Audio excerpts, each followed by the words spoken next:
ভোর রাত্রে যখন সাহরি খাইতে উঠবেন, সাহরি খাওয়ার পর ফজরের আজানের আগে আপনি 10 মিনিট 5 মিনিট একটু আল্লাহর কাছে কেবলামুখী হয়ে হাত তুলে রুমের লাইটটা বন্ধ করে একটু আল্লাহর সাথে কথা বলবেন।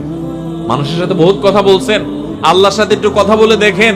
আল্লাহর সাথে কথা বলার স্বাদ আছে ভাই, অনেকে জীবনে একবারও এই স্বাদ পান নাই। একটু কথা বলে দেখেন।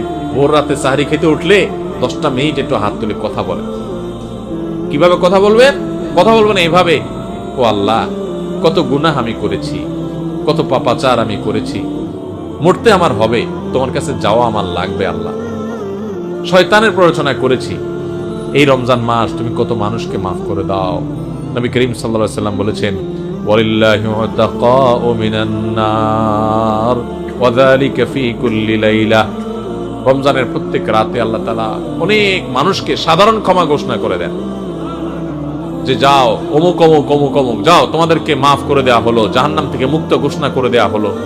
আল্লাহ কত মানুষকে আপনি সাধারণ ক্ষমা করে দিবেন। আল্লাহ আপনার সাধারণ ক্ষমা পাওয়ার জন্য কোনো যোগ্যতার দরকার হয় না, আপনি চাইলে যাকে তাকে মাফ করে দিতে পারেন। দুনিয়ার প্রেসিডেন্ট প্রধানমন্ত্রী চাইলে একটা দেশের যাকে তাকে যা খুশি তা দিয়ে দিতে পারে। তাদের যদি ক্ষমতা, তারা তো মানুষ। আল্লাহ আপনি তো মহান সৃষ্টিকর্তা, আপনি তো চাইলে আমার সব অপরাধগুলো মাফ করে আমাকে ফেরেশতা বানায় ফেলতে পারেন, পারেন না আল্লাহ?